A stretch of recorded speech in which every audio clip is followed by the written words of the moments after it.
깜빡 잠이 들었던 것 같습니다. 저를 부르는 아내의 울음 섞인 목소리에 잠이 깼어요. 여보, 엄마 의식이 돌아왔어요. 엄마가 당신을 찾으시네요? 언제? 장모님? 언제 깨어나신 거야? 방금요. 깨어나자마자 당신부터 찾고 계세요. 전 얼른 장모님이 계신 병실로 들어섰습니다. 조금 전만 해도 의료진들로 분주하던 병실이 조용하더군요. 박서방. 들릴 듯 말 듯 작은 목소리로 장모님이 절 불렀습니다. 네, 장모님. 저 여기 있습니다. 전 얼른 장모님 곁으로 달려가서 앙상하게 뼈만 남은 장모님 손을 잡았습니다. 의식은 돌아왔지만 장모님은 숨쉬는 것조차 힘겨우신 듯 했습니다. 의사 선생님은 오늘 밤을 넘기기 힘들 것 같다고 하셨어요. 살아계신 장모님을 뵙는 게 마지막일지도 모른다고 생각하니 저도 모르게 눈물이 나더군요. 여기. 장모님은 제 손에 뭔가를 쥐어주려고 하셨습니다. 장모님, 이게 뭡니까? 자네한테 부탁이 있어. 장모님이 제 손에 쥐어주려고 했던 건 명함이었습니다. 의아했어요. 임종 직전에 명함을 주시는 장모님 뜻을 이해하기가 힘들었죠. 장모님은 힘이 드시는지 잠시 말씀을 멈추셨습니다. 이 사람, 자네가. 장모님, 저보고 이 사람을 찾아가라는 거죠? 장모님은 힘겹게 고개를 끄덕이셨습니다. 그래, 꼭. 네, 장모님. 제가 꼭 찾아갈 테니 걱정하지 마세요. 장모님은 제 확답에 안심하시는 것 같았습니다. 전 그 명함의 주인이 누굴까 궁금했지만 지금은 그걸 물을 상황이 아니었죠. 그런데 제가 명함을 주머니에 넣으려는 순간이었습니다. 갑자기 아내가 달려와선 그 명함을 박박 찢어버리는 겁니다. 신경질적으로 말이죠. 전 너무나 당황해서 아내의 행동을 보고만 있었습니다. 당신 왜 그래? 그거 어머님이 주신 명함이잖아. 그걸 찢어버리면 어떡해? 아내가 뭔가 말하려는 것 같았는데요. 그때 장모님의 바이탈 모니터에서 심장 박동수가 급격히 떨어지고 있다는 신호음이 들리는 겁니다. 간호사 선생님이 달려왔고요. 의사 선생님도 오셔서는 저희에게 마지막 인사를 하라고 하더군요. 올 것이 왔구나라는 생각에 눈물이 쏟아지기 시작했습니다. 엄마, 안 돼. 아직 나 엄마하고 하고 싶은 게 맞단 말이야. 아내는 오열하기 시작했습니다. 아들 민석이와 딸 민지도 할머니와 마지막 인사를 하라는 말에 소리내 울기 시작했죠. 할머니 사랑해요. 할머니 죽으면 안 돼. 아직 초등학생인 민지는 장모님을 흔들며 어서 일어나라고 떼를 쓰면서 울었습니다. 학교에서 돌아오면 늘 자신을 반기던 할머니가 죽는다는 사실이 실감되지 않았던 겁니다. 그건 저 역시 마찬가지였어요. 장모님 덕분에 제가 부모님 사랑이라는 걸 맛봤습니다. 감사합니다, 장모님. 장모님께 마지막 인사를 하면서도 꿈이면 좋겠다 싶었습니다. 장모님은 제게 엄마 같은 분이셨습니다. 저를 사위가 아니라 친아들처럼 사랑해 주셨어요. 장모님, 좋은 곳으로 가서 편히 쉬세요. 사랑합니다. 엄마 사랑해요. 우리 꼭 다시 만나요. 아내도 저도 장모님과 작별하는 게 너무 힘들었습니다. 소란스러운 장례식장에서도 잠시 틈이 나면 장모님 생각에 눈물이 났습니다. 당신 들어가서 잠시라도 눈 좀 붙여요. 어제도 꼬박 밤을 새우지 않았어요? 아니야, 난 괜찮으니 당신이나 좀 쉬어. 내일 장지까지 가려면 잠을 좀 자둬야지. 슬픔 때문인지 그리움 때문인지 잠도 오지 않았습니다. 장모님이 이젠 저희 곁에 없다는 사실이 믿기지가 않더군요. 장모님의 장례를 마치고 집에 돌아오니 허전함은 더했습니다. 집안 곳곳에 남아있는 흔적 때문에 장모님이 너무 그리워지더군요. 아내 역시 마찬가지인 것 같았습니다. 잠자리에 누워서도 잠들지 못하고 계속 뒤척였어요. 당신 피곤할 텐데 잠이 안 와? 당신도 잠이 안 오나 보네요. 집에 오니 어머님이 생각이 더 나네. 아내와 장모님 얘기를 하다 보니 문득 임종 직전 장모님이 주셨던 명함 생각이 났습니다. 당신 그때 왜 그랬어? 뭘 말이에요? 장모님 돌아가시기 직전에 나한테 명함 주셨잖아. 그 명함 왜 찢어버렸냐고. 장모님 유언이나 마찬가지인데 나 그때 얼마나 놀랐다고. 아내는 한동안 말이 없었습니다. 왜? 말하려니까 힘들어? 그 명함 우리 아빠 명함이에요. 응? 그게 무슨 말이야? 당신 아버지 돌아가셨다고 하지 않았어? 그랬죠. 엄마는 나한텐 죽은 사람이나 다름없죠. 아내는 아버지가 초등학교 때 돌아가셨다고 했습니다. 그래서 장모님이 보험 일을 하시면서 힘들게 자신을 키웠다고 했어요. 일부러 당신한테 거짓말하려고 한 건 아니에요. 우리를 버리고 간 그 순간 아빠는 나에게 죽은 사람이 됐거든요. 아내가 초등학교 3학년 때 있었던 일이라고 합니다. 학교에 돌아오니 엄마가 울고 있었다고 해요. 집안엔 깨어진 그릇이며 옷가지들로 난장판이었다고 하죠. 엄마 왜 울어? 아빠 때문에 그래? 그즈음 부모님 싸움이 잦았다고 합니다. 아버진 자주 집을 비웠고 어쩌다 집에 들어오면 사소한 일에도 짜증을 부리면서 화를 냈다고 해요. 집안 꼴이 이게 뭐야? 이러니 내가 집에 오고 싶겠어? 장모님은 그런 아버지 억지를 처음엔 참고만 있었다고 합니다. 이걸 지금 나보고 먹으라고 가져온 거야? 반찬꼴이 이게 뭐냐고? 생활비 떨어진 지 오래돼서 그래요. 당신 지난달에도 생활비 안 줬잖아요. 뭐야? 어디서 말대꾸야? 그래서 지금 나한테 반찬으로 시위라도 하는 거야? 그게 아니라 당장 쌀도 사야 하고 주희 운동화도 하나 사줘야 하는데 당신이 생활비를 안 주니까. 으이그, 넌 내가 돈 버는 기계로만 보이지? 남편이 얼마나 힘들게 돈 버는지도 모르고. 그래서 나도 당신이 주는 생활비 아껴 쓰려고 한다고요. 뭐? 아껴 쓴다는 사람이 지금 돈 타령이야? 생활비 좀 안 줬다고 오랜만에 집에 들어온 남편한테 시비냐고? 말도 안 되는 얘기로 트집을 잡고선 화를 내다 나가면 일주일 넘게 집에 들어오지 않는 날도 있었다고 합니다.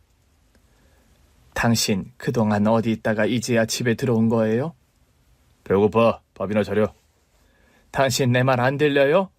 어디 있다 왔냐고요? 왜? 어디라고 하면 당신이 찾아가게? 그즈음 동네에선 아버지가 바람이 났다는 소문이 돌기 시작했다고 합니다. 당신 설마 아니죠? 그렇죠? 뭐가 아니라는 거야? 아, 피곤해. 밥은 됐고 나 자야겠으니까 가서 이불이나 꺼내. 왜 아니라고 말 못해요? 당신 여자 생긴 거 맞냐고요? 이 사람이 어디서 무슨 얘기를 들었길래 생사람을 잡는 거야? 하여튼 사람 피곤하게 하는 데는 1등이라니까. 이러니 내가 집에 들어오기가 싫지. 처음엔 아버지가 외도 사실을 부인했다고 해요. 장모님은 설마 하면서도 남편 말을 믿었다고 합니다. 난 정말 엄마가 아빠 말을 믿었다고 생각 안 해요. 그냥 진실을 부인하고 싶었던 거지. 아빠의 외도를 인정하는 게 너무 무서웠을 테니까. 하지만 그 시간도 오래 가지는 못했다고 합니다. 하루는 학교에서 돌아왔는데 낯선 여자 신발이 현관에 있더라고. 방에선 여자 울음소리가 들리고 평소라면 자신을 반겼을 엄마가 방 밖으로 나와보지도 않더라는 겁니다. 엄마, 어딨어? 나 학교 갔다 왔어. 이상하다 싶어 방문을 열었더니 하얗게 질린 얼굴을 한 장모님이 당황해서 아내를 쳐다봤다고 합니다. 그 앞에선 신발 주인으로 보이는 여자가 울고 있었고요. 주희야. 장모님은 아내를 보고도 말을 잇지 못했는데요. 울고 있던 여자가 아내를 보더니 일어서서 나가버리더라는 겁니다. 그 여자가 나를 스쳐 나가는데 배만 보이더라고. 산달이 다 됐는지 배가 배구공 같아 보이더라니까. 그 여자가 간 뒤 장모님은 한참을 울었다고 합니다. 엄마 왜 울어? 어디 아파? 아님 그 여자 때문이야? 응? 아내도 어느 정도 눈치를 챘던 거겠죠. 그 여자가 누군지 말입니다. 그런데 더 기가 막혔던 건 뭔지 알아요? 그 여자가 다녀갔다는 사실을 알고선 아빠가 더 뻔뻔하게 나왔다는 거예요. 일주일 동안 소식이 없던 아버지는 그 여자가 다녀간 다음 날 집에 들어왔다고 합니다. 당신, 어쩜 나한테 이럴 수가 있어요? 주의 보기 부끄럽지 않아요? 어떡할 거예요? 그 여자 어떡할 거냐고요? 어떡하긴 어떡해? 그 여자 당신 애도 가졌다고 하더라고요. 배가 남산만하게 불러서 나타났는데 얼마나 기가 막히던지. 참네. 내가 알아서 한다니까. 걘 왜 여길 와서 이사다리 나게? 귀찮아 죽겠네. 뭐? 당신 지금 그게 나한테 할 소리야? 나한테 할 소리냐고! 결국 큰 소리가 나기 시작했는데요. 아버진 끝까지 잘못했다는 사과를 하지 않았다고 합니다. 적반하장도 정도가 있지? 글쎄, 나중에는 아빠가 오히려 큰 소리를 치더라니까. 아내는 두 사람이 싸우는 소리에 무서워서 울기만 했다고 합니다. 그래도 딸 보기는 부끄러웠나 봐요. 내가 울면서 말리니까 아빠가 날 흘낏 보더니 그냥 나가버리더라고. 그게 아내가 기억하는 아버지의 마지막 모습이었다고 합니다. 며칠 뒤 학교에서 돌아와 보니 집안은 난장판이 된 채 장모님이 울고 계셨다고 해요. 엄마? 엄마 괜찮아? 아내가 묻자 장모님은 아내를 끌어안으며 통곡하셨다고 합니다. 그리고 한 달 후 법원에서 이혼 소장이 날아왔다고 해요. 나중에 엄마한테 들은 얘긴데 엄마는 나 때문에 웬만하면 참고 살려고 하셨다고 하시더라고. 내가 아빠 없는 애라고 손가락질 받는 게 죽기보다 싫으셨대요. 그런데 아버지가 이혼 소송장을 먼저 보내온 거죠. 나 참 기가 막혀서. 잘못했다고 싹싹 빌어도 용서가 안 되는데 이혼이라니. 엄마 마음이 어땠겠어요? 그럼 당신 그 이후로 아버지 얼굴을 못 본 거야? 결혼하기 전 연락이 오긴 했었어요. 어떻게 알았는지 회사로 전화가 왔더라고요. 결혼식을 일주일 앞두고서였다고 합니다. 주인이야? 거의 20년이라는 시간이 흘렀지만 아내는 단박에 아버지 목소리를 알아들었다고 합니다. 주희야, 나다, 아빠야. 전화 잘못 거셨습니다. 전 아빠 없어요. 옛날에 죽었다고요. 아내는 냉정하게 전화를 끊었다고 합니다. 자신에게는 이미 죽은 사람이나 다름없었기에 일말의 동정심도 일지 않았다고 해요. 대신 장모님께 화를 냈다고 합니다. 엄마야? 엄마가 그 사람한테 내 연락처 알려줬냐고. 주희야, 그 사람이라니. 그래도 널 낳아준 아빠인데. 아빠? 누가 아빠야? 나 아빠 없어. 내 아빠는 이미 오래전에 죽었다고. 휴, 주희야. 그런 말 하면 못 써. 그래도 결혼식장에서 네 손을 잡고 들어갈 사람은 있어야지. 엄마, 지금 무슨 얘기를 하는 거야? 그 사람이 결혼식장에 왜 내 손을 잡고 들어가? 싫어. 그 사람 결혼식에 오는 거 싫단 말이야. 주희야, 그렇게 화만 내지 말고. 엄마 잘 들어? 나 강호 씨한테 우리 아빠 나 어릴 때 죽었다고 했어. 엄마도 그랬잖아. 아빠는 이미 우리한테 죽은 사람이라고. 그러니 다시는 그 사람 얘기 꺼내지 마. 알았지? 아내의 서술에 눌려 장모님은 그 이후 더 이상 아버지 이야기를 꺼내지 않았다고 합니다. 그래도 장모님 유언이나 마찬가지인데 당신 아버지 내가 한번 찾아뵈야 하지 않을까? 아니, 엄마 돌아가셔서 이젠 그 사람 더 볼 일이 없어졌으니 당신 신경 쓰지 말아요. 아내의 태도는 완강했습니다. 전 그 마음 100번, 아니 1000만 번 이해가 됐습니다. 부모에게 버림받는 게 어떤 기분인지 누구보다도 잘 알고 있었으니까요. 사실 저 역시 엄마에게 버림받았던 아픈 기억을 가지고 있습니다. 아니, 태어나자마자 버림받았으니 기억을 가졌다는 건 틀린 표현이겠네요. 대신 자라면서 숱하게 들었던 말이었습니다. 엄마가 버린 자식이라고 말입니다. 애가 어쩜 이렇게 속을 썩일까? 싹수가 노라니까 네 엄마가 널 버리고 도망가지. 새엄마는 툭하면 친엄마가 절 버렸다는 얘기를 했습니다. 집 안에서만이 아니었어요. 밖에서도 약간이라도 기분이 상하면 버림받은 자식이라며 절 몰아세웠습니다. 누가 버린 자식 아니라고 할까봐 저렇게 티가 난다니까. 그래서 반 친구들까지 제가 친엄마에게 버림받은 걸 알게 되기가 일쑤였습니다. 야, 박강호, 너 지금 같이 사는 엄마 괴물하며? 뭐라고? 누가 그래? 누구긴 누구야? 너희 엄마가 우리 엄마한테 친엄마가 너 버리고 도망갔다고 했다던데? 야, 그럼 아빠는 네 진짜 아빠 맞냐? 아빠도 너 버린 거 아니야? 뭐야? 너 말 다 했어? 친구들이 놀림에 화가 나서 처음엔 싸우기도 많이 싸웠습니다. 아유, 내가 못 살아. 얜 누굴 닮아서 허구한 날 쌈박질이야. 하긴 피는 못 속이지. 오죽 독하면 자식 버리고 갔을라고. 새엄마는 친엄마가 버린 자식이라는 욕으로도 분이 안 풀리면 얼굴도 보지 못한 엄마 험담까지 해댔습니다. 또 어떤 때는 제가 하지도 않은 일을 했다면서 누명을 씌우기도 했어요.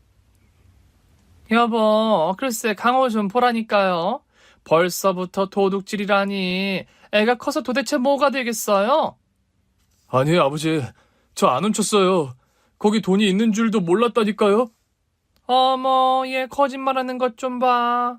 너 말고 안방에 들어간 사람이 없는데 어디서 거짓말이야? 안방에 잠시 들어간 건 맞는데요. 돈은 몰라요. 제가 훔치지 않았다고요. 그럼 거기 있던 돈이 어디로 간 거야? 돈에 팔이 달려서 저 혼자 나가기라도 했다는 거니? 당신 그만해. 강호가 안 훔쳤다고 하잖아. 어머머, 당신 지금 내 말이 틀렸다는 거예요? 당신 아들이라고 강호 편드는 거냐고요? 여보, 그게 무슨 말이야? 가족끼리 네 편 내 편이 어디 있어? 내 말이 그 말이잖아요. 당신 아들이 아니라 내가 우리 아들이라고 생각하니까 이런 일일수록 버릇을 잘 잡아야 된다고 하는 거잖아요. 결국 그날 전 저녁을 굶어야 했습니다. 좋아, 끝까지 말을 안 하겠다 이거지? 그럼 넌 오늘 저녁밥 없다. 굶으면서 네가 뭘 잘못했는지 반성해. 새엄마는 다음 날도 아침밥을 주지 않았습니다. 도시락도 싸주지 않고 용돈도 주지 않아 하루 종일 굶어야 했어요. 나중에 알고 보니 범인은 동생이었습니다. 동생은 새엄마가 낳은 아들이었는데 저보다 6살 어렸습니다. 동생이 범인이라는 사실을 알고도 새엄마는 사과 한마디 저에게 하지 않았습니다. 강호, 너 아빠한테 고자질 하기만 해. 그럼 나도 가만히 안 있을 테니. 오히려 아버지에게 얘기하지 말라면서 절 협박했습니다. 물론 동생은 어떤 벌도 받지 않았죠. 아버지는 새엄마처럼 절 괴롭히지는 않았지만 저에게 무관심했습니다. 새엄마가 억지를 부린다는 걸 알면서도 굳이 나서지 않는 경우가 다반사였어요. 대학에 입학한 뒤 굳이 집을 나와 자취를 한 것도 그런 이유에서였습니다. 새엄마의 잔소리도 싫었지만 저에게 무관심한 아버지에게서도 아무런 정을 느낄 수 없었기 때문이죠. 머리 감은 짐승 거두는 게 아니란 옛말 하나 틀린 거 없다니까. 왜 대학생이 되니까 혼자 힘으로 살 수 있을 것 같니? 그래, 어디 한번 네 힘으로 살아봐라. 세상 무서운 줄 너도 알아야지. 새엄마는 제가 독립해서 나가겠다고 하자 또다시 독서를 퍼부었습니다. 제가 뭘 해도 마음에 들지 않았던 거죠. 하지만 전 상관없었습니다. 새엄마 얼굴을 보지 않고 살아도 된다는 사실만으로도 가슴이 뻥 뚫리는 것 같았거든요. 장모님이 주셨던 명함 이야기에서 저의 새엄마 이야기까지 아내와 서로의 가족사를 나누다 잠이 들었습니다. 다음날 전 그래도 장모님의 유언인데 싶어 아내의 아버지 장인 어르신을 한 번은 찾아뵈야겠다는 생각이 들었습니다. 그래서 찢어진 명함을 찾아 거기 적힌 번호로 전화를 했습니다. 사실 아내 몰래 명함을 찾아 투명 테이프로 붙여뒀었거든요. 여보세요. 감기에 걸린 듯 탁한 목소리의 남자가 전화를 받았습니다. 혹시 서주희 씨 아버님 되십니까? 전화기 속 남자는 잠시 말이 없었습니다. 그렇습니다. 제가 주희 아버지 되는 사람입니다. 전 제 신분을 밝히고 만날 것을 약속했습니다. 물론 아내 몰래 말이죠. 약속 장소에 도착하니 어르신이 이미 나와 계시더군요. 우리 주희 남편이라고. 이렇게 먼저 찾아와줘서 고맙습니다. 아닙니다. 장모님이 돌아가시면서 꼭 찾아뵈라고 제게 부탁을 하셨습니다. 장모님이라면 주희 엄마가 죽었다는 말입니까? 어르신은 장모님이 돌아가셨다는 말에 충격을 받으시는 것 같았습니다. 아, 그래서였군요. 그래서 그 사람이 나한테 연락을 했던 거군요. 네? 장모님께서 먼저 연락을 하셨다고요? 6개월 전쯤이라고 했습니다. 장모님이 갑자기 장인 어르신께 전화를 하셨다고 합니다. 잠깐 보자고 하더군요. 주희 결혼할 때쯤 통화를 하곤 20년 만에 연락이 온 거였어요. 나도 깜짝 놀랐죠. 장모님은 장인 어르신을 만나서 용서하겠다는 이야기를 하셨다고 해요. 당신 정말 많이 미워하고 원망했어. 그런데 이제 다 부질없다는 생각이 드네. 그래서 당신 용서하려고. 장모님의 용서한다는 말에 장인 어르신은 많이 울었다고 합니다. 내가 용서를 빌어도 시원찮은데 그 사람이 먼저 용서한다고 하니 얼마나 부끄럽고 마음이 아프던지. 자네는 믿지 않겠지만 얼마나 후회하며 살았는지 몰라요. 장인 어르신은 착한 아내와 딸을 버린 걸 후회하며 살아왔다고 하셨습니다. 그때는 정말 아무것도 보이지가 않았습니다. 마치 뭐에 씌인 것처럼 말입니다. 장인 어르신이 제 정신을 차리고 보니 장모님과 딸은 곁에 없었고요. 자신이 책임져야 할 새로운 가족이 남겨져 있었다고 합니다. 하루도 주희를 잊어본 적이 없습니다. 가끔 주희 회사 근처에 가서 딸을 몰래 보고 오곤 했어요. 장인 어르신은 결혼식에도 오셨다고 했습니다. 아버지라며 떳떳이 나설 처지가 아니라서 딸이 식장에 입장하는 걸 먼 발치에서 지켜보셨다고 하더군요. 그 사람이 주희를 부탁하더군요. 기회가 되면 그동안 못다한 아버지 노릇을 해주라고 말입니다. 그래서 아마 자네를 나한테 보낸 모양이네요. 장인 어르신을 만나고 돌아오는데 마음이 복잡했습니다. 아내가 알면 화를 낼 게 분명했기 때문입니다. 제가 장인 어르신이라는 말만 꺼내도 펄쩍 뛸 것 같았습니다. 누가 장인이냐고 말이죠. 그리고 제 예상은 틀리지 않았습니다. 뭐라고요? 당신이 그 사람을 만났다고요? 장모님 유언이잖아. 그냥 넘길 수가 없더라고. 아니, 유언은 무슨 유언이에요. 죽을 때가 되니까 엄마가 마음이 약해져서 그랬던 거라고요. 그게 아니라 장모님 다 당신을 위해서 그러신 거였어. 나를 위해서라고요? 왜? 그 사람이 그렇게 얘기해요? 당신 그렇게 화만 내지 말고 내 얘기 좀 들어봐. 무슨 얘기요? 나 당신한테 그 사람 얘기 듣고 싶지 않아요. 내가 당신한테 얘기했죠. 우리 아빠는 이미 죽었다고. 아내는 제 얘기조차 듣고 싶어 하지 않았습니다. 더 말을 했다가는 싸우겠다 싶더라고요. 그래서 그날은 이야기를 접었습니다. 당신 그거 알아? 그 사람 얘기면 그만둬요. 듣고 싶지 않다고 했죠? 아니, 당신 아버지 얘기 아니고 우리 엄마 얘기야. 당신 엄마요? 새엄마 말하는 거예요? 아니, 나 낳아준 엄마. 당신 엄마 얼굴도 모른다고 하지 않았어요? 그래, 나 엄마 얼굴도 몰라. 그런데 참 이상하지? 얼굴도 모르는 그 엄마가 가끔 꿈에 나타날 때가 있어. 얼굴도 모르는데 어떻게 꿈에서 엄마인 걸 알아요? 그러니까 이상하다는 거야. 한 번도 본 적이 없는 낯선 얼굴인데 꿈에선 저 사람이 내 엄마구나라는 걸 내가 알더라고. 아내는 가만히 제 이야기를 듣고 있더군요. 어떤 땐 길에서 마주친 친절한 아줌마가 꿈에서 우리 엄마가 돼서 나타나기도 하고 또 어떤 때는 장모님이 우리 엄마가 되기도 하고 그러더라고요. 당신 엄마가 많이 그리웠나 보네요? 나 얼굴도 모르는 엄마가 보고 싶을 때가 많았어. 그래서 당신이 얼마나 부러웠는지 몰라. 내가요? 왜요? 장모님이 당신 친엄마라는 게 나 샘날 때도 있었다니까. 설마 엄마가 당신 얼마나 예뻐했는데. 그래서 더 그랬던 것 같아. 장모님한테서 처음으로 엄마의 사랑이라는 걸 받아봤잖아. 장모님이 내 친엄마였으면 얼마나 좋았을까?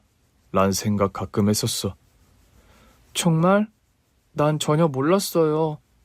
그래, 당신이 어떻게 알았겠어. 가진 사람은 없는 사람 형편을 잘 모른다니까. 어라? 얘기가 왜 또 그렇게 돼요? 사실 난 오늘도 당신이 부럽더라. 그런 아버지라도 살아서 만날 기회가 있으니까. 난 친엄마 소식 전혀 몰라. 살아계신지도 알 수가 없고. 제 이야기에 아내는 말이 없었습니다. 조금 전처럼 펄펄 뛰지 않고 가만히 있더군요. 피곤하다. 우리 그만 잘까? 아내는 여전히 잠들지 못하는 것 같았습니다.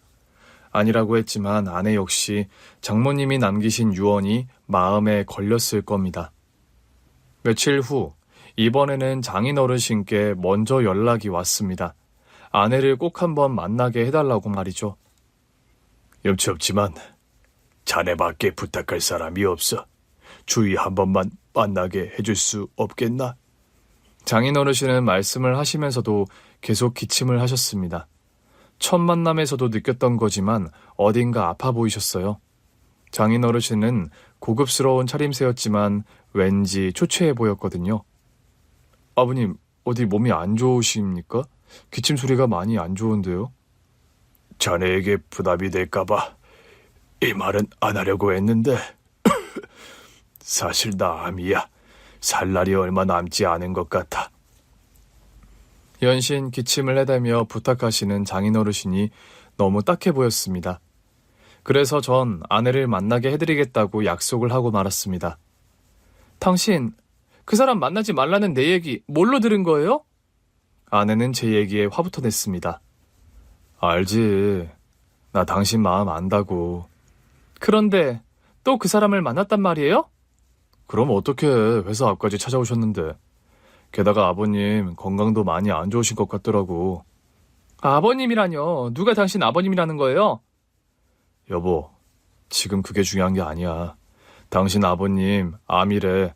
얼마 남지 않으신 것 같아. 암이라는 말에 아내도 놀라는 것 같았습니다. 당신 마음 나도 아는데 암이라고 하시잖아. 만약 이대로 돌아가시면 당신 후회 안 하겠어? 후회할 일 하지 말고 한 번만, 딱 한 번만 만나자, 응? 장인어르신이 돌아가실지도 모른다는 말에 아내는 고집을 꺾었습니다. 이틀 뒤 조용한 레스토랑에서 장인어르신을 만났어요. 주희야, 아이고 내 딸. 장인어르신은 아내를 보고 눈물부터 흘리셨습니다. 하지만 아내는 그런 장인을 차갑게 바라볼 뿐이었어요. 주희야, 그동안 아빠 원망 많이 했지. 미안하다, 미안해. 아니요. 그것도 어릴 때 얘기고요. 이젠 그런 감정도 안 남아있어요. 아내의 냉랭한 태도에도 불구하고 장인어르신은 아내의 손을 잡으며 좋아하셨습니다. 죽기 전에 이렇게 널 보다니. 내가 이제 죽어도 한이 없다. 한이 없어. 다행히 아내는 장인어르신께서 잡은 손을 뿌리치지는 않았습니다. 하지만 끝까지 아버지라고 부르지 않더군요. 돌아오는 차 안에서도 이렇다 할 말 한마디도 하지 않았습니다. 전 그런 아내의 마음을 충분히 이해할 수 있었습니다. 저도 비슷한 경험을 한 적이 있었으니까요. 대학 3학년 때였던 것 같습니다. 아르바이트를 마치고 집으로 돌아왔는데 아버지가 자취방 앞에서 절 기다리고 계셨습니다. 아버지? 어쩐 일이세요? 강호, 너 이제 집에 오는 거냐? 네, 알바 마치면 늘 이 시간이에요. 잠시 들어가시겠어요? 자취방에 아버지와 둘이 있는데 어색하기 이를 데 없었습니다. 아버지와 마주 앉아서 서로 이야기를 나눴던 기억이 없었거든요.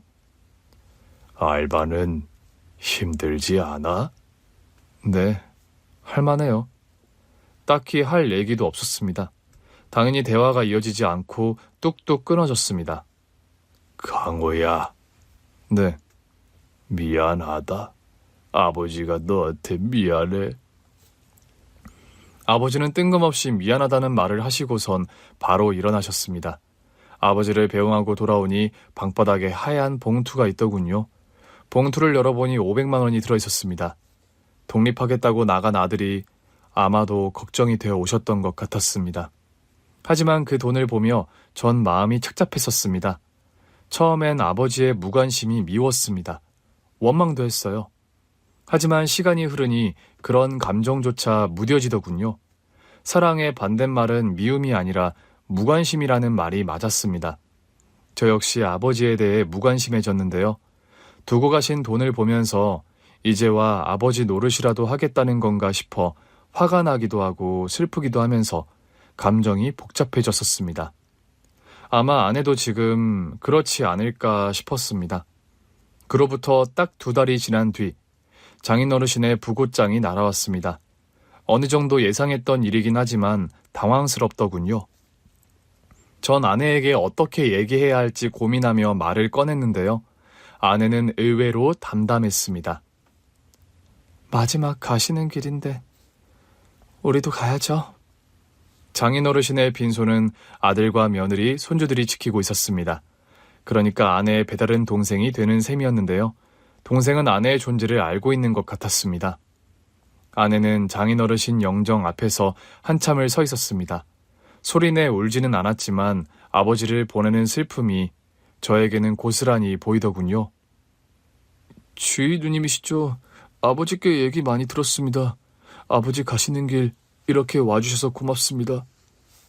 상주와 인사를 마치고 돌아서려는데 상복을 입은 아들이 아내에게 고맙다는 말을 건넸습니다. 아내의 눈에는 또다시 눈물이 고였어요. 그리고는 말없이 동생의 손을 잡아주더군요. 여보, 고마워. 당신 말이 맞았어. 나 당신 아니었으면 평생 후회하며 살았을 거야. 아니야. 다 장모님 덕분이지. 장모님이 아니었으면 내가 어떻게 장인어르신을 만날 수 있었겠어. 그러네. 엄마 덕분이네. 우리 엄마 참 아빠를 어떻게 용서할 수 있었는지 몰라. 아내의 이야기를 듣다 보니 새삼 또 장모님이 그리워졌습니다. 여보, 난 다음 생애에선 장모님 아들로 태어나고 싶어. 정말이야? 진심이었습니다. 장모님은 늘 제 편이셨으니까요. 장모님이 엄마처럼 처음으로 제 역성을 드신 건 아이러니하게도 상견례 자리였습니다. 새엄마는 친엄마에게 버림받았다는 얘기로 또 저의 흉을 장모님께 늘어놓으려고 했어요. 곧 사돈지간도 되고 해서 드리는 말씀인데요. 우리 강우가 어른을 잘 섬길 줄을 몰라요. 피는 못 속인다고 지 엄마가 가난하기 때 버리고 도망갔거든요. 네, 박서방에게서 들어서 그 얘기는 이미 알고 있습니다. 어머, 강우가 그런 얘기도 했어요? 별일이네. 제 친엄마 얘기라면 눈에 쌍심지를 켜는 애가. 그런데 전 사부인께서 박서방 아기 때부터 키우셨다고 들었는데요.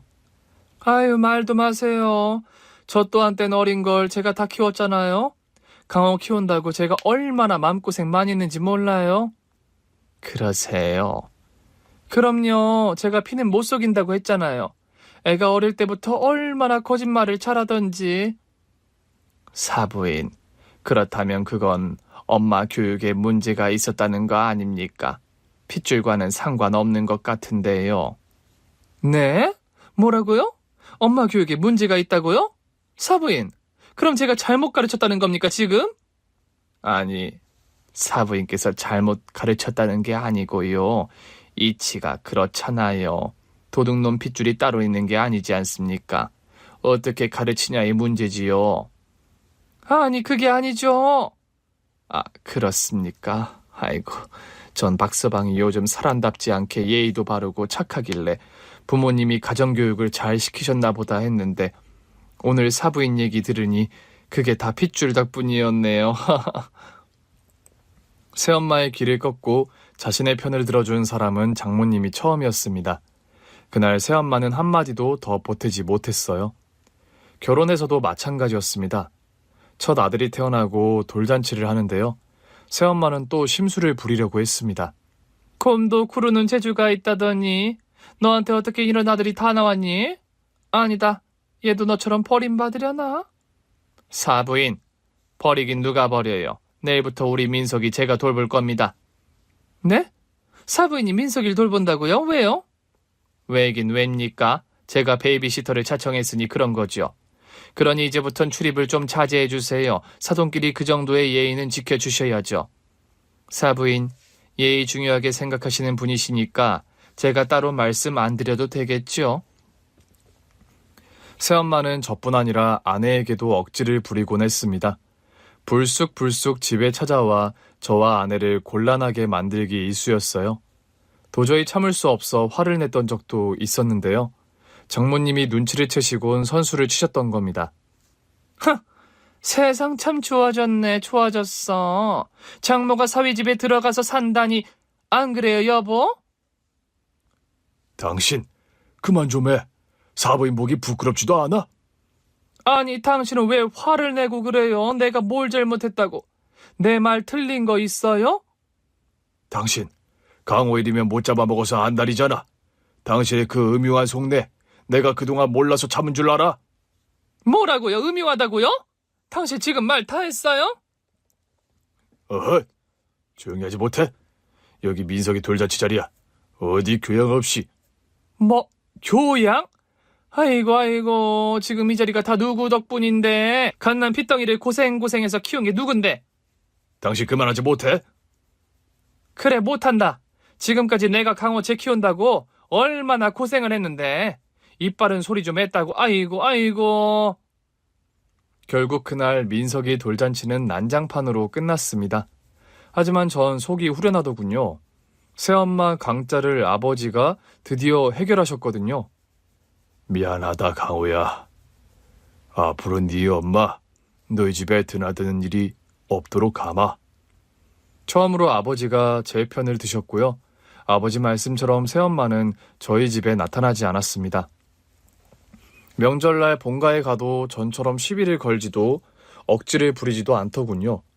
또 저나 아내와 가능한 마주치는 걸 새엄마가 먼저 피했습니다. 전 다행이다 싶었죠. 이후 새엄마를 보지도 않고 사는 평화로운 날들이 계속됐습니다. 장인어르신의 장례식에서 집으로 돌아오자 아내가 피곤했는지 바로 잠이 들었습니다. 오랜만에 깊은 잠을 자는 것 같아 안심이 되더군요. 여보, 나 어제 정말 오랜만에 단잠을 잤어요. 그래, 그런 것 같더라고. 꿈에 엄마를 만났는데 엄마가 잘했다고 날 안아주더라고요. 그랬어? 사실 나 어제 아빠 영정사진 보면서 죄송하다고 했거든요. 아빠 미워하고 원망했던 거 미안하다고. 그리고 그때 아버지가 용서해달라고 할 때 대답하지 못했던 거 후회한다고 말씀드렸어요. 잘했어. 당신 마음 장인어르신도 아실 거야. 그럴까요? 아빠도 아실까요?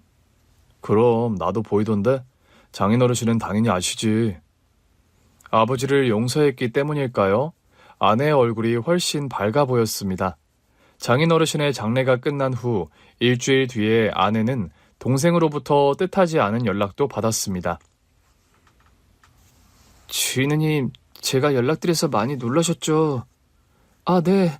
좀 놀라긴 했어요. 말 편하게 놓으세요. 제가 누님보다 10살이나 아래입니다. 10살 아래라는 말에 아내는 문득 옛날 일이 떠올랐다고 합니다. 학교에서 돌아왔는데 엄마 앞에서 울고 있던 여자 말입니다. 그때 그 여자가 만삭이었던 게 기억났다고 해요. 아버지가 누님 얘기 많이 하셨어요. 제 얘길요? 네, 제 성격이 누님과 많이 닮았다고요. 동생은 아버지의 유언을 전하기 위해 찾아왔다고 했습니다. 아버지가 누님께도 유산을 남기셨어요. 누님께 못할 짓을 했다고 많이 후회하셨거든요. 유산이라는 말에 아내도 저도 얼떨떨했습니다. 아버지 유언이니 부담 가지지 말고 받아주세요. 그래야 아버지도 평안하게 눈을 감으시죠. 장인어르신이 아내에게 남긴 유산은 서울 근교의 작은 땅이었습니다. 나 어릴 때 아빠랑 주말 농장에 가곤 했었어요. 상추랑 고추랑 감자도 심었는데 얼마나 재미있었다고요. 그때 아빠가 그랬어요. 아빠 돈 많이 벌어서 나중에 시골에 근사한 집 지을 테니까 나 결혼해서 자주 놀러 오라고요. 장인어르신의 빅피초였네. 당신 결혼해서도 오라고 하셨으니. 그러게요. 그때 아빠는 지금 같은 상황을 상상도 못 하셨을 테니까요. 그럼 나중에 우리가 거기 가서 집 짓고 살까? 우리 애들이 결혼해서 놀러 오게. 화해는 또 다른 화해를 낳는 것 같습니다. 아버지와의 화해가 배다른 동생과의 화해로까지 이어졌어요. 장례식 이후 동생은 가끔 우리에게 연락을 했고요. 지금은 가족끼리도 서로 왕래하는 사이가 됐습니다. 졸지에 전 처남이 생겼는데요. 처남이 있으니 좋더라고요. 형님, 이번 주말 날씨 좋다고 하던데 다 같이 캠핑 어떠세요? 캠핑 좋지. 민석이 엄마한테 내가 얘기해볼게. 네, 고기하고 간식은 제가 준비할게요. 아니야, 지난번에도 처남이 준비했잖아. 이번엔 우리 집에서 할게. 아니에요, 제가 거래하는 좋은 데가 있어서 그래요. 고기는 제가 준비할 테니 형님은 좋은 와인 좀 부탁드릴게요. 새로운 가족이 생기니 좋았습니다. 아니, 서로의 아픔을 보듬어주는 가족이 있으니 삶이 달라지는 것 같았습니다. 누님, 고기 맛 어떠세요? 제가 특별히 좋은 걸로 부탁해서 가져온 겁니다. 정말? 그래서 그런지 입에 살살 녹는 게 완전 꿀맛인데? 아유, 형님, 말도 마세요. 이이가 고기 숙성시킨다고 냉장고를 다 차지했었다니까요. 숙성을 잘해야 제맛이 난다나 뭘 하나. 하여튼 형님 가족이랑 캠핑 간다고 하면 어찌나 유별나게 준비를 하는지. 야, 우리 처남한테 감사해야겠는걸. 아무나 이 고기 맛을 볼 수 없다는 거잖아. 안 그래, 여보? 그래, 대규야 너무 고맙다. 이 사람이랑 캠핑 가잖아? 그럼 고기가 뭐니 라면도 제대로 얻어먹기 힘들다니까. 뭐야 당신, 지금 동생 있다고 나한테 유세하는 거야? 그럼요, 이 정도 급이면 유세할만 하죠. 하하.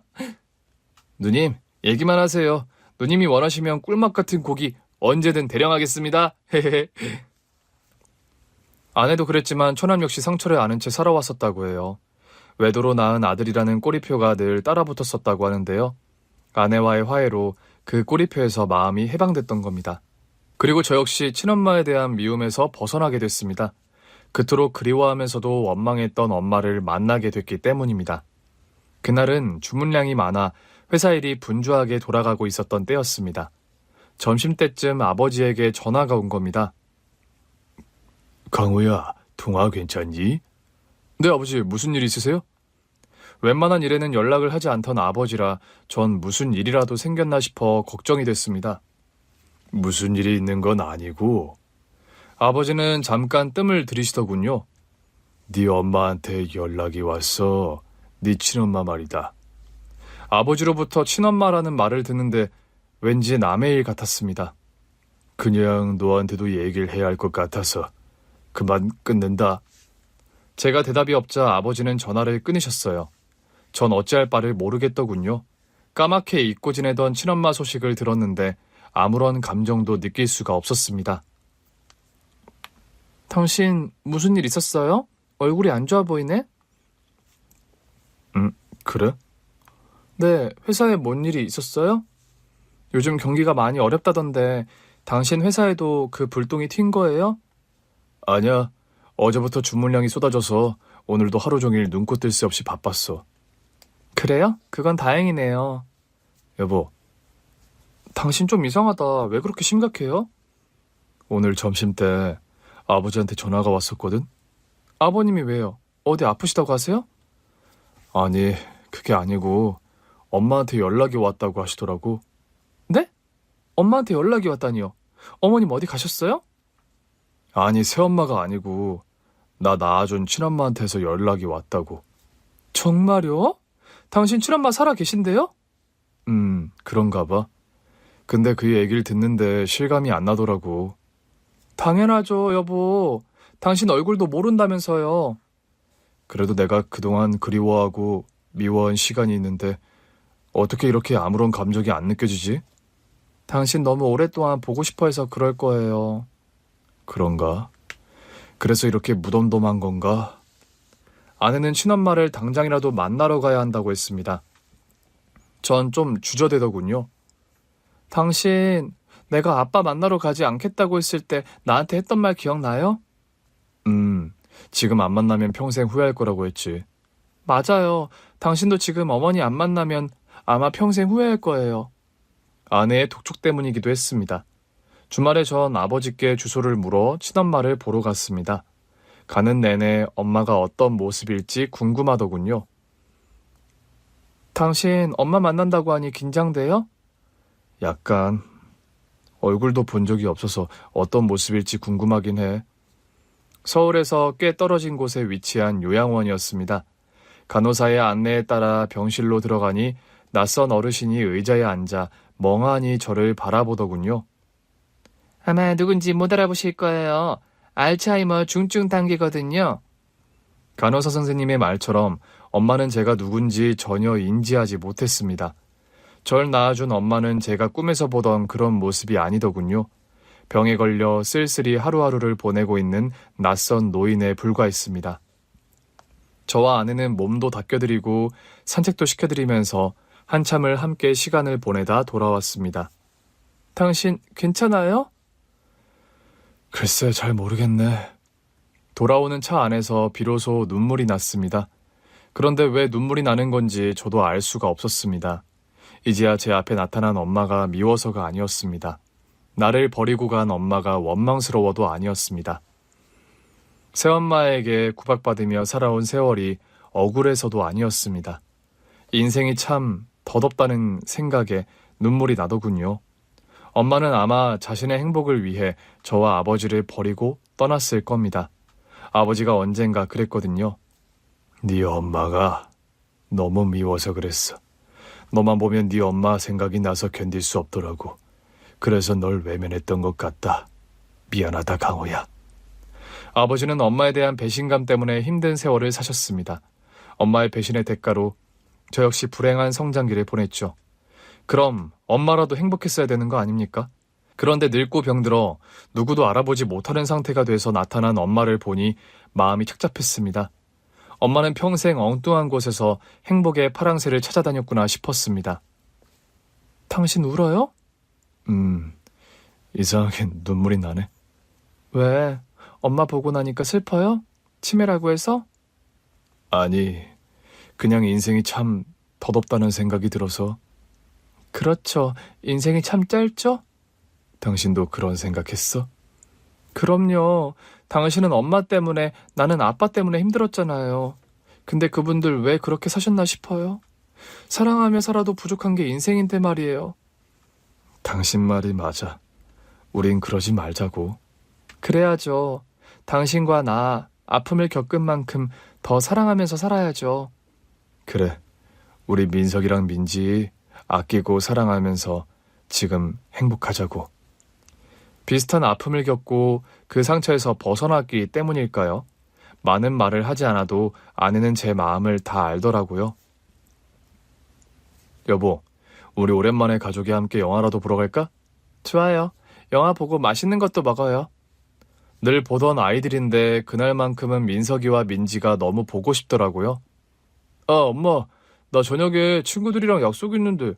취소해. 오늘은 꼭 가족이 같이 영화 보고 외식해야 한다고. 진작 얘기를 하지. 엄마는 참. 중학생 아들 민석이는 툴툴거리더군요. 진짜 아빠랑 같이 영화 보러 가는 거야? 와, 신난다. 초등학생 3학년인 딸은 신난다는 반응이었어요. 그날 저희는 딸이 좋아하는 애니메이션을 관람하고 아들이 좋아하는 피자를 먹었습니다. 행복이 저 멀리 있는 게 아니더군요. 가족이 함께 즐겁게 웃을 수 있다는 게 바로 행복이 아니겠습니까? 누구나 쉽게 이 행복을 누리는 것 같지만 또 그렇지만도 않은 것 같습니다. 소소한 일상에서의 행복을 행복이라고 감사하지 못하는 경우도 많으니까요. 하지만 저와 아내는 잘 압니다. 지금 이렇게 아이들과 웃을 수 있다는 게 행복이라는 것을요. 그래서 앞으로도 소중하게 지켜가려고 합니다. 긴 글 읽어주셔서 감사합니다. 오늘 준비한 사연은 여기까지입니다. 재미있게 들으셨다면 구독과 좋아요, 알림 설정까지 눌러주세요. 그럼 저는 다음 사연으로 찾아뵐게요. 오늘도 건강하고 행복하세요.